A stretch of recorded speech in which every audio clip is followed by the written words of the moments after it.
When it comes to YouTube earnings, most creators have a love-hate relationship with those mysterious numbers that pop up inside their analytics dashboard, CPM and RPM. For many, they feel like some kind of secret code, an inside joke that YouTube and advertisers share, while creators are left scratching their heads wondering why their video with 1 million views barely paid for a week's groceries. Others look at their CPM and think they've cracked the secret to becoming the next merbeast, only to realize that the actual payout doesn't quite match the hype. So today, let's peel back the curtain and talk about what CPM and RPM actually mean, how they affect what you really earn, and why sometimes the numbers you see don't tell the full story. First things first, let's start with CPM because that's usually where the confusion begins. CPM stands for cost per mil, and no, it has nothing to do with 1,000 miles or some Italian pasta dish. The word mil simply means thousand in Latin, so CPM literally means cost per thousand.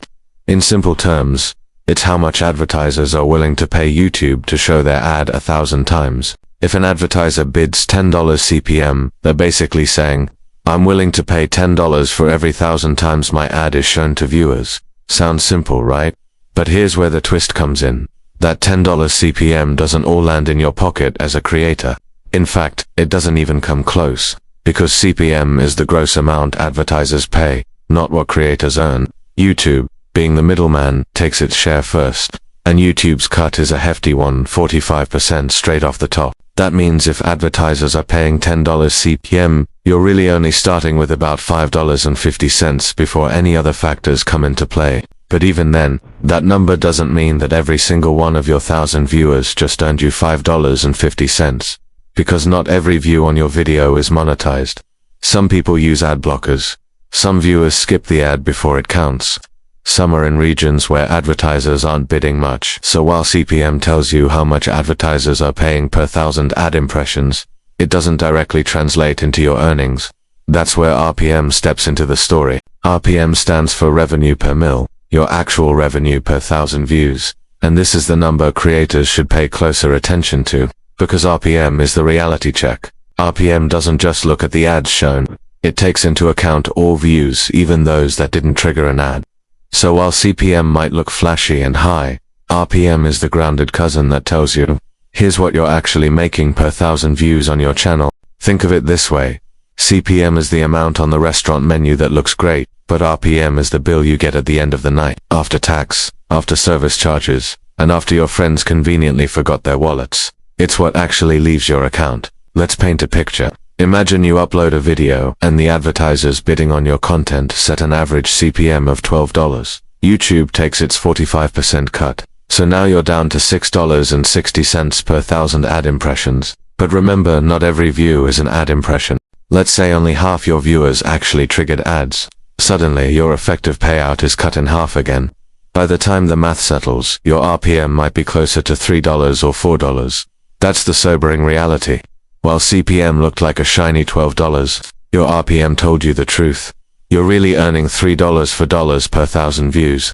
And that difference right there, that gap between CPM and RPM, is where most creators get tripped up. Because if you only look at CPM, you'll feel like YouTube is robbing you. You'll think, wait, I had a CPM of $20. Why did I only make a few $100? But when you understand RPM, it all clicks. RPM accounts for YouTube's share, for skipped ads, for unmonetized viewers, and it reflects the actual revenue deposited into your AdSense account. Now, here's the part that really blows people's minds. CPM and RPM are not fixed numbers. They are dynamic, constantly shifting targets influenced by dozens of factors, many of which you can't directly control, but some of which you absolutely can. One of the biggest factors, audience location. Advertisers don't value all regions equally. A viewer from the United States, Canada, the UK, or Australia is often worth way more to advertisers than a viewer from India, Pakistan, or the Philippines. Why? Because advertisers are willing to pay more to reach audiences with higher purchasing power. 1,000 views from the US could yield an RPM of $8, $12, while 1,000 views from a lower bidding region might bring in less than $1. That's why channels with the same number of views can have wildly different earnings. Another factor is content, niche. Not all topics attract the same advertisers. A video about personal finance, investing, or software reviews could attract CPMs north of $30 because banks, tech companies, and financial services are willing to pay big bucks to reach potential customers. On the other hand, a video about general comedy or memes might pull in a CPM of $3, $5, because advertisers in those spaces aren't bidding as aggressively. Education, technology, health, business, these niches often see higher CPM. Entertainment, pranks, or gaming, usually lower, unless you're hitting a very specific advertiser sweet spot. Seasonality also plays a role. Advertisers spend differently throughout the year. The last quarter, October, November, December, is often the golden season because brands are spending big on holiday campaigns. CPMs can skyrocket, and suddenly your RPM feels like it's doubled. But then January comes around, and reality hits hard. Advertisers pull back their budgets, CPMs crash, and creators feel like their income just fell off a cliff. That's not YouTube punishing you. That's simply the ebb and flow of advertising spend.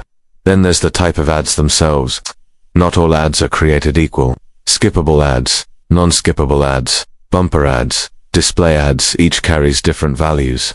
Long-form videos that allow mid-roll ads can generate higher RPM because you're giving advertisers multiple slots to reach your audience. Shorter videos with only pre-roll ads will naturally earn less, and of course, YouTube Shorts introduced a whole new formula where RPMs are notoriously lower because ad placement is different. But let's pause here and highlight something crucial. CPM is what advertisers pay before YouTube takes a cut, and RPM is what you actually earn after everything is tallied up. That's why creators often joke that CPM is the fantasy number, and RPM is the harsh reality. Yet, the real trick is learning how to play the game, so that your RPM climbs as close to your CPM as possible. So how do creators do that? Let's break it down. First, by targeting audiences in high-value regions. While you can't force who watches your videos, you can create content with global appeal or topics that naturally attract Western audiences. For example, a video about best tech gadgets in 2025 is more likely to attract viewers in the US or Europe than a video about a local street event. Second, by choosing niches that advertisers value. If you're in the comedy niche and constantly frustrated with low RPM, consider branching into commentary, business stories, or tech-related content. The same storytelling skills can be applied to different niches that attract higher advertiser bids.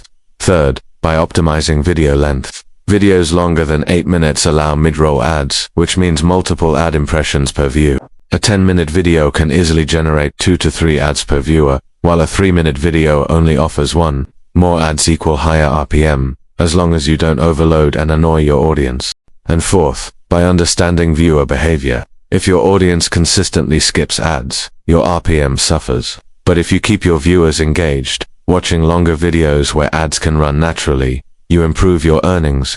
YouTube rewards watch time, and advertisers reward engaged audiences. Now, let's talk numbers to make this real. Imagine 2 channels, both hitting 1 million views in a month. Channel A is in the finance niche, with an average CPM of $25. After YouTube's cut and accounting for ad skips, their RPM sits at $12. That means 1 million views equals about $12,000 in earnings. Channel B, on the other hand, is a gaming channel with a CPM of $5. After the math, their RPM is closer to $2. 1 million views equals just $2,000. Same views, same effort, completely different paychecks, all because of niche, audience, and advertiser value. And here's the kicker. Sometimes, smaller channels in high-value niches earn more than massive channels in low-value ones. A finance channel with 100,000 views could outturn a gaming channel with 500,000. That's why so many creators say, don't just chase views, chase value, but let's not sugarcoat it. Even with high CPMs, creators often feel frustrated when they see their RPM numbers. It's easy to think, wait, advertisers are paying so much, why am I seeing so little? The reality is, YouTube's ecosystem is massive. Billions of viewers, millions of creators, countless advertisers, all working within an algorithm designed to balance user experience and advertiser needs. Your RPM is simply your slice of that pie. Here's a secret that experienced creators understand. AdSense is just one part of the income puzzle. While CPM and RPM explain what you really earn from ads, they don't tell the whole story of a creator's potential income. Brand deals, sponsorships, affiliate marketing, merch sales, these can sometimes dwarf ad revenue. And ironically, advertisers often look at your CPM and RPM to gauge the value of your content. High RPM, that signals to brands that your audience is valuable and engaged. Low RPM, it doesn't make you worthless. But it does tell advertisers they can reach your viewers cheaper through YouTube's ad system. At the end of the day, CPM and RPM are like two sides of the same coin. CPM tells you what advertisers are paying. RPM tells you what you're taking home. The gap between the two is where YouTube makes its money, and where the realities of global advertising kick in.